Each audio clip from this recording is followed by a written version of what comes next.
Hello, my true crime lovelies. How are you? I hope you are well.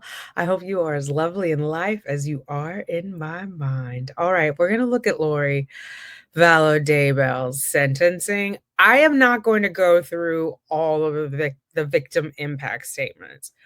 One, they are deeply personal and profound, and I just don't think you need my commentary over it. And two, because I can't get through it without crying. Like, I'll just be sitting here blubbering and snotting. So if you haven't seen them, I recommend watching them. Kay Woodcock did a letter from JJ from the grave. Oh my God. Powerful, powerful stuff, right? Because he was alive for a period after Charles was dead. So they did victim impact statements for both trials. So it was Charles Vallow and Brandon Boudreaux, who obviously is a living survivor. Brandon's wife spoke. Brandon's sister wrote a letter that he read on her behalf because she couldn't be there. They were all just very powerful. So I'm going to go through, of course, Trina Kay spoke, but she basically reiterated a lot of what she had written in her pre-sentencing memorandum, which I read to you guys. I know some of you guys were offended that I made it humorous, but that's my coping mechanism. So I apologize if that was offensive to you, but just know that is how I protect my own mental health. So obviously protect your own mental health. If that kind of stuff triggers you, don't watch it. I get it. I'm not offended by it. Deeply, deeply, deeply encourage everybody to do what they have to do for their mental health. So I want to go through what Lori says because the gaslighting is real, the cognitive dissonance is real,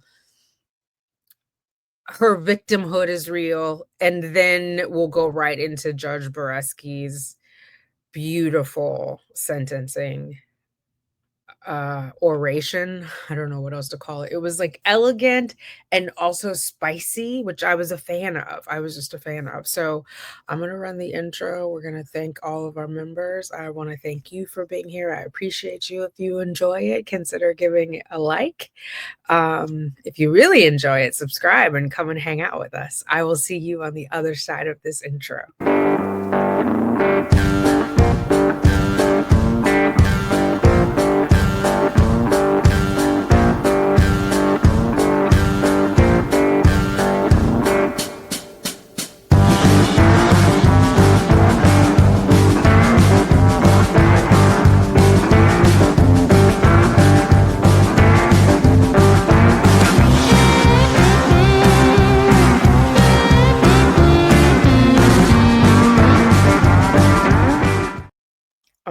Let's get into it.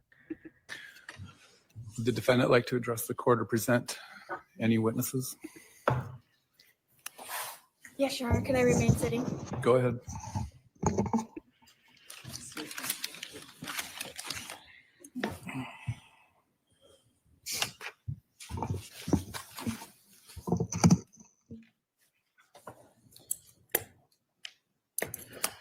Representing myself at these two trials was a constitutional right that I exercised. I could not have done so without my team. Annalena Ramirez, my paralegal, Jeff White, my investigator, and Pamela Hicks and Robert Abernathy, my advisory counsel. I acknowledge their diligence and hard work in helping me exercise that right. They worked tirelessly and I appreciate them. So apparently this is the sentencing / Academy Awards for inmates. So she's thanking everyone for all of their hard work and diligence. I don't know that is appropriate at a sentencing, especially because you are being sentenced and your effort wasn't successful. But, she is a former beauty queen, so. Representing myself, I have learned much about the law through this process, and I'm grateful for the knowledge that I have gained. Knowledge is eternal, and it is only love and the knowledge that we acquire in this life that we take with us into the next. I have studied the rules of law, case law, and the like. I was amazed and enlightened as my understandings were completely changed from before I started this process. Before this long court journey, I only had basic understanding of the judicial process. I was of the understanding that both parties would be able to get up at a trial and each tell their side of the story, but I soon learned that the rules of law do not allow that. Actually, they do. The process is much more complex than that. It is not designed for that, although the Constitution of the United States was designed for that. The rules of law negate. I have never seen I haven't seen all the trials, obviously, but a judge interrupt and correct someone during their sentencing statement, but I'm here for it. I do wish that other judge, because I did see her sentencing statement in Idaho would have said something, but Judge Beresky is not having any of it. The foolishness and chicanery are out the door. And he gives such fire, but I don't know if you've seen it yet, so I won't give it away. But that spiciness right there is just like, okay, Sadie Beresky, we see you. Most of that. As a defendant, I was precluded from calling several witnesses. Other witnesses for the defense were precluded from testifying things that they did witness. As a defendant, I was precluded from asking law enforcement specific questions. I was also precluded from admitting documents that the state turned over to the defense as discovery. The founding fathers of this country did not intend for the rules and laws of trial that have been implemented into this justice system to make it impossible for the accused to defend themselves. Their objective was quite the opposite. They advocated for a fair and impartial and speedy trial. It was never their intention for people to be sitting in jail for years and years waiting to be tried while the state continues to try to gather new evidence against them. This is what our unjustice system has become. Men and women sitting in jail for years and waiting to be heard. The constitutional right of life, liberty, and the pursuit of happiness thwarted. My case is not unique. There are many here in Maricopa County that have been in jail almost 10 years waiting to be tried. The conditions of this jail are not for long-term confinement. You do not have access to direct medical care. You do not have access to proper nutrition. You do not have access to. In fact, when you have been at Maricopa County Jail for 1 year, they come to your door and offer you a vitamin D supplement because you have not been in the sun in a year. Imagine this for years. It is inhumane. The state of Arizona, according to the laws, since I am a prisoner from another state, only had 90 days in which to give me 2 speedy trials. That's 3 months. I arrived here at MCSO on November 30th, 2023. That is over a year and a half, 20 months specifically. That is over 6 times the amount of time it should have taken for me to have these 2 trials. But Arizona leaves this law up to the judge's discretion, and the judge has the power to extend your trial at his will. Even though the 6th and 14th Amendment of the Constitution of the United States proclaims otherwise. 98% of all cases in Maricopa County end in plea deals where the accused plead guilty. And I'll tell you why. It's so miserable in that jail that they plead guilty so they can go to the prison and have decent food, decent sunlight, and a chance to live. Okay, who believes innocent people are pleading guilty because they want to get out of jail and get to prison? Wouldn't you, if you were innocent, you would fight so you could go home? Make it make sense, Lori. Make it make sense. 2% of all cases in Maricopa County that actually do go to trial, of all the cases that actually do go to trial, only 0.2 end in acquittal.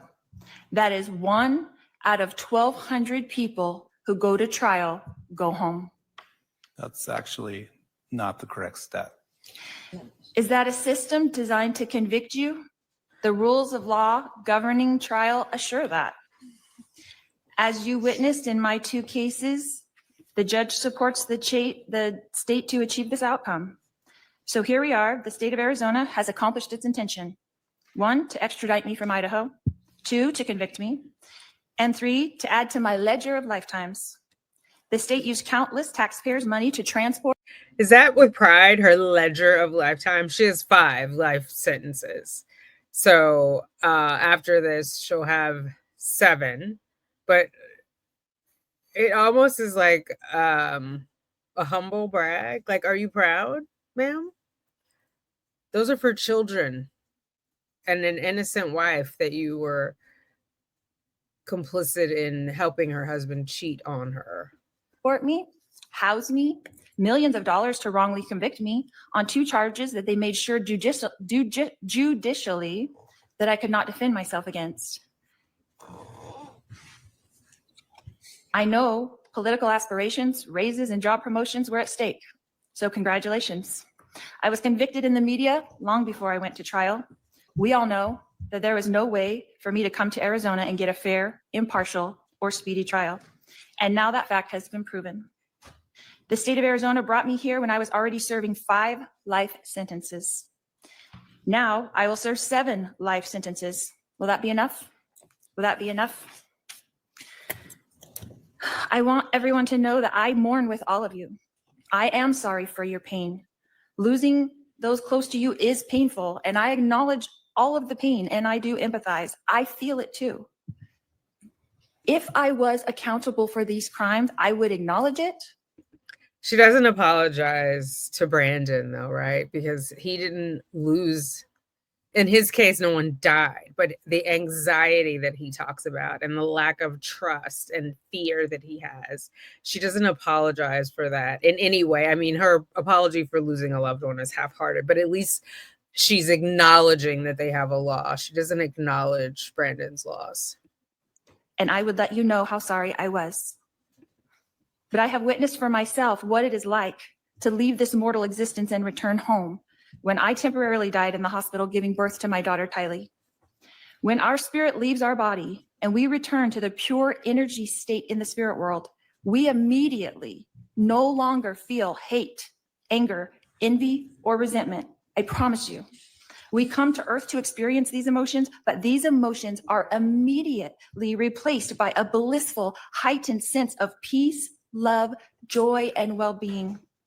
The moment our spirit leaves our body, we feel more alive than we ever did on earth. And we have deep empathy for those we have left behind. We do not want our loved ones to grieve or be sad. We know that they will because that's a mortal experience, but they come to comfort us. We immediately know the minute you leave your body, you are aware of who you are, why you came to earth, and that we will all be together again soon, and that this separation is only temporary. All of the cares and pressures and problems immediately melt away. And after comforting our loved ones, we move on with our eternal life, continuing to pursue knowledge and wisdom and understanding in eternal progression. Heaven is a very busy and happy place where everyone is engaged in projects that they love to do. That includes Joshua, that includes Tylee, that includes Tammy, that includes Charles. No one there, none of these people are seeking revenge or justice. So although we miss our loved ones, and I do too, I assure you that they are busy and happy and peaceful. The people on earth, though, are pursuing justice, which is also why they dragged you, as you say, to Arizona, because they deserve justice. You can't just go around unaliving people because they'll be happy in heaven per you, right? Like, JJ had a whole life to live. You stole it from him. No matter if he's happy in heaven or not. He was happy here on earth. He was happy when his father was here with him on earth. Ma'am, I'm going to need you to get it together. Who are you to decide? I have felt the kind of contentment that they feel now, and I try to duplicate that here. So whether I'm giving 5 life sentences or 7 life sentences, I will continue to try to uplift and help and strengthen those around me. It does not matter where you serve on earth as long as you do it with love. It doesn't matter if I'm given 7 lifetimes or the death penalty like my husband. What things look impossible to man are easy for Jesus. Jesus tells us in the Bible not to judge, but this whole entire justice system is just that. So I want you to watch, because God will show the world great miracles. I will continue to love everyone I come in contact with, and I will turn this battle over to God. If this is God's battle, then the math doesn't matter. 7 lifetimes or the death penalty doesn't matter. God's miracles will abound. When a soldier goes off to war, he is a soldier. When a soldier comes back from war, She should volunteer for the death penalty then, if it doesn't matter. Isn't she an exalted being? She can't die, right? So volunteer for that. And if you can't die, what's the point? Don't you want to get back to happiness and task and projects? is a warrior. And Jesus is in the prisons. He is turning his soldiers into warriors. For the prisoners shall go free. Sometimes victory doesn't look like victory until it's finished. Prisoners who have been told that they will never go free will be free. And I want you to expect miracles, and I want you to watch for them, because you will see. We fear not what man can do, because God's warriors surround us. When the battle is relentless, and this one has been for over 6 years, remember, God is building his army of warriors in the prison system. He is turning Sauls into Pauls. When Jesus is sending his servants into the prisons to prepare his warrior team, we will be there only until this purpose is complete, and then the warriors will walk free. We are redeemed by Jesus Christ, so we are free right now, but his chains will break. Prison walls will fall. The power and majesty of God will be revealed. When Jesus is ready, he will call his warriors from the prisons, and we will walk free, and we will serve him. I will quote Moroni, the great prophet, from Moroni 8:16, and he says, "Behold, I speak with boldness, having authority from God. I fear not what man can do, for perfect love casteth out all fear." And in Ether, Moroni says, "And now, if I have no authority for these things, judge ye. For ye shall know that I have authority when ye shall see me, and we shall stand before God at the last day." Do you have anything else? No. That was enough. But wait for it, because Judge Beresky is In about this to day give and age where truth seems to matter little to our talking heads on the news and to our politicians, I'm proud that this trial court, and through our jury trials, we draw on the collective wisdom of jurors to determine the truth. As I said in my jury instructions to the jury, it is their job to determine the truth. The defendant spent several minutes talking about statistics and being prevented from presenting her side, and that is not the truth. Maricopa County is a court of innovation. We virtually screened hundreds of jurors, and we kicked off jurors from service that had ever even heard of Lori Vallow. So when she says that she couldn't get a fair trial in Maricopa County, that is not the truth. Your cases involved 24 separate jurors who deliberated and reached verdicts on these 2 cases. They represent a broad cross-section of society, which means these 2 verdicts represent the decisions of our community, not the view of a single person, not the view of a single prosecutor, and not the view of a judge.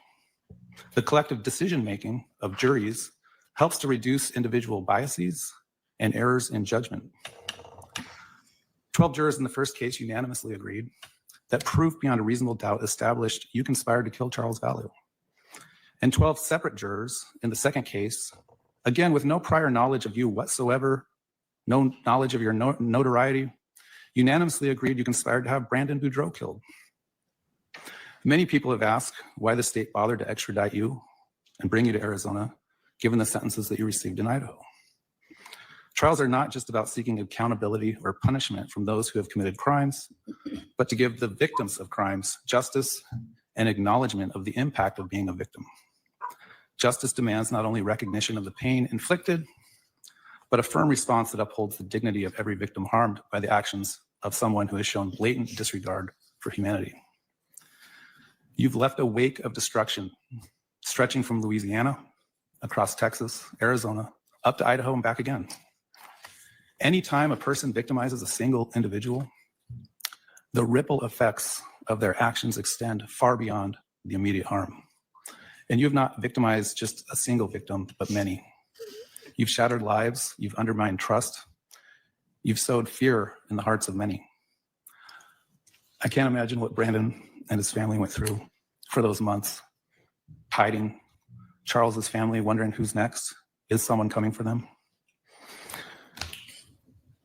Jenny said a lot of the things I was already going to say to you, Brandon. I'll just touch on a couple of them. I had wondered during the trial whether you suffer from survivor's guilt, and she confirmed that for me today. I also remember looking at you in the back of the courtroom trial, and just, you have this look about you of a wounded individual. I hope you can heal someday. To Charles's family, I just wanted to share with you that I'm sorry for your loss. Charles seemed like a great all-around guy. One of the exhibits that was put up during the first trial, I noticed something. He and I share the same birthday. So I'll remember him on my birthday. Judge is getting choked up. I've seen many, many cases in my career where someone faces a long prison sentence for what amounted to one split-second bad decision. You are not that person. The amount of contemplation, calculation, planning, manipulation that went into these crimes is unparalleled in my career. Your powers of manipulation are profoundly destructive, one that undermines trust, distorts truth, and can erode the very foundations of healthy relationships and society. The impact of your manipulation has been devastating, insidious, and far-reaching, and perhaps still unknown. One can't help but wonder if Alex died as a result of the extraordinary burdens that you placed upon him.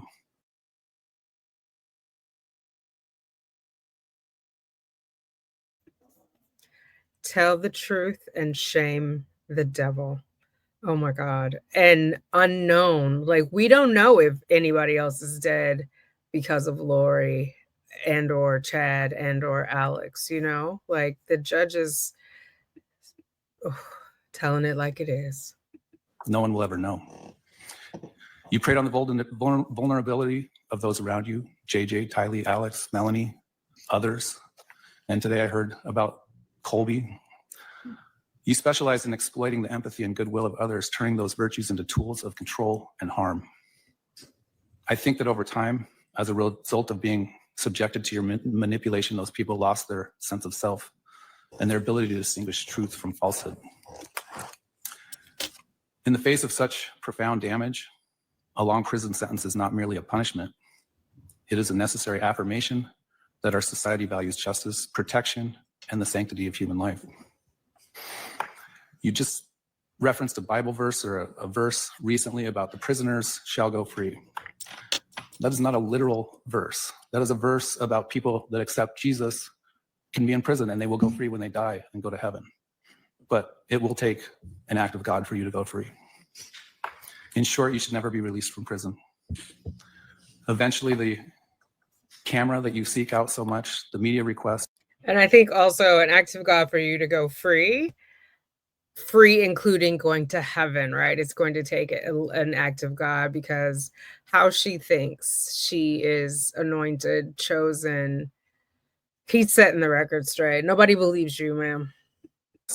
Will lessen over time and you'll fade into obscurity.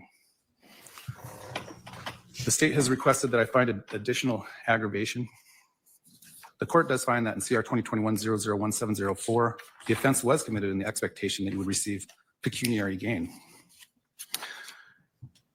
In the CR 2022-001242 case, the court finds the emotional harm suffered by Brandon and his family to be immeasurable.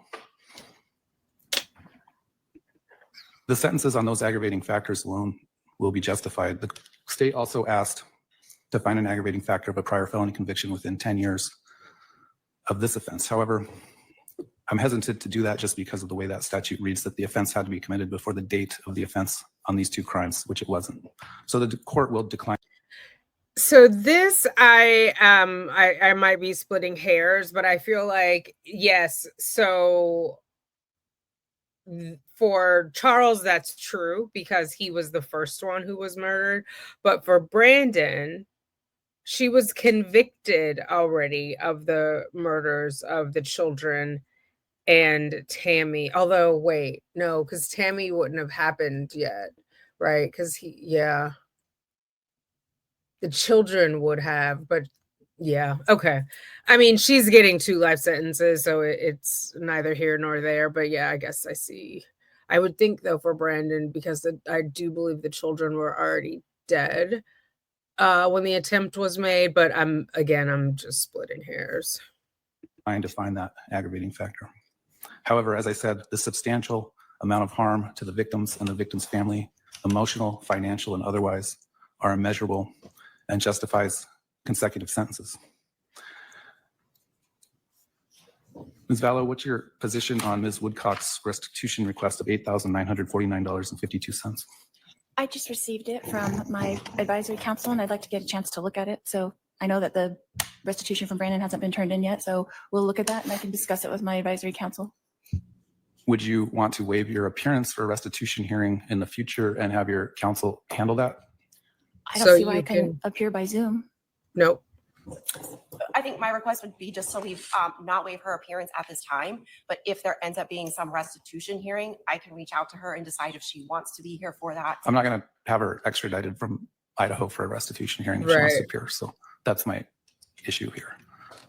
She may be able to appear virtually. I don't know. Because at this time, we don't have the restitution from Mr. Boudreaux, so. All right. I'm going to set a status conference regarding restitution as to Kay Woodcock.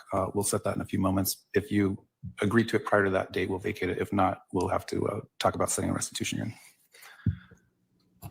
Well, hopefully she'll The court agree. will also, at the request of Brandon Boudreaux, issue a lifetime injunction that prevents you from having any form of contact whatsoever with him for the rest of your life. The court will also issue an injunction on behalf of Susan Vallow, Kay Woodcock, and Jerry Vallow that likewise prohibits you from having any form of contact with them for the rest of your life. You'll be served with those injunctions later today. In each case, it's ordered that you pay a $9 victim compensation fund assessment, a $20 probation assessment, a $2 victims' rights enforcement assessment, and a $13 criminal penalty assessment. Although it's largely symbolic, the court's going to impose the maximum fine allowable for each case. It's ordered that you pay a $150,000 fine plus a 78% surcharge on each case. Those total fines on each case is $267,000. I know the law says that you can't financially benefit off your crimes, but in the event that somehow you did, those restitution amounts or those fine amounts are out there that can be paid. As to count 1 in CR 2021-001704, the court orders you to be sentenced to life in prison with the possibility of parole after serving 25 calendar years. This sentence would run consecutively to the District Court of the 7th Judicial District of the State of Idaho in Fremont County, case number CR 22-21-1624.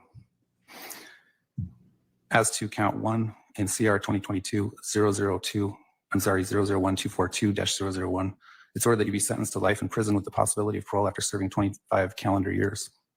That sentence also, due to the number of victims you've created in the two cases, the immeasurable harm you've inflicted on many, it's ordered that that run consecutive to CR 2021-001-704.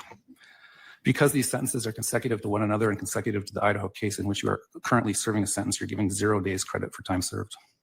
0. You have the right to appeal from the orders of the court and to have a lawyer represent you. If you cannot afford a lawyer, one will be appointed for you. If instead you want to represent yourself in your appeal, you must file a written waiver no later than 30 days after the filing of your notice of appeal. If you cannot afford copies of the necessary records and transcripts, they would be provided for you at no cost. If you want to appeal, you must file a notice of appeal within 20 days of today, or you lose that right. If you want to petition for post-conviction of relief, you must file a notice within 90 days from today, or within 30 days after the appellate court issues a mandate affirming the judgment and sentence in your direct appeal, whichever is later, or you would lose that right as well.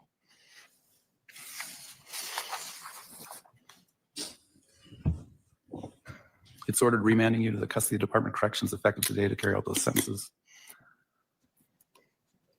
We're at recess. Woohoo.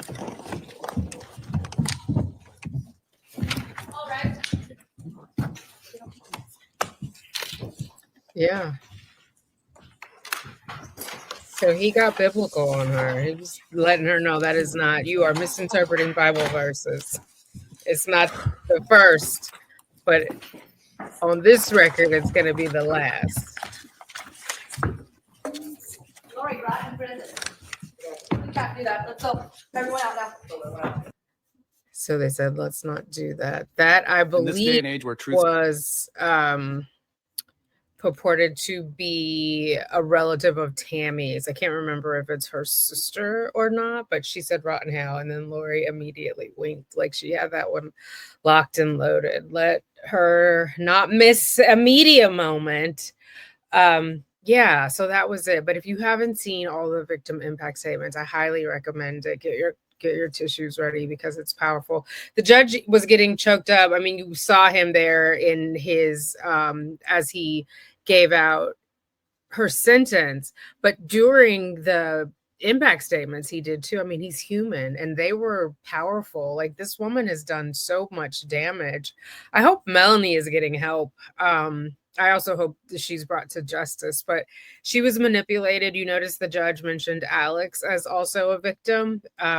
Even though he's the one out there killing people, I think he also was manipulated by Lori and Chad and wanted to get back in good graces with the church, and for some reason thought they were the road, that they had the answer. Zulema, all of those guys. I'm glad Melanie Gibb got out when she did, but that's the end of it, hopefully. I know she's done some interviews, at least one more with the, I think, Idaho Family, and she got admonished for asking Nate Eaton from East Idaho News, and by the way, I used their clip, so thank you, East Idaho News, for that. Asking him to bring in M&Ms is what she said. Someone else said that wasn't true. There was something else going on with her tablet. Whatever the reason, they couldn't go in person like they did last time, so they did a video visit, and then it kind of, the video connection petered out, and they did it by phone. I've had enough of her. Let her go into obscurity, as the judge said. She craves the limelight, I guess, in lieu of the sunlight. She's got those vitamin D supplements to help her out with that. But yeah, I mean, there's a reason why when you go to prison, they say you'll never see the light of day again. That's just not a euphemism, ma'am. You're locked away. You're being punished for your bad deeds. So goodbye, Lori Vallow.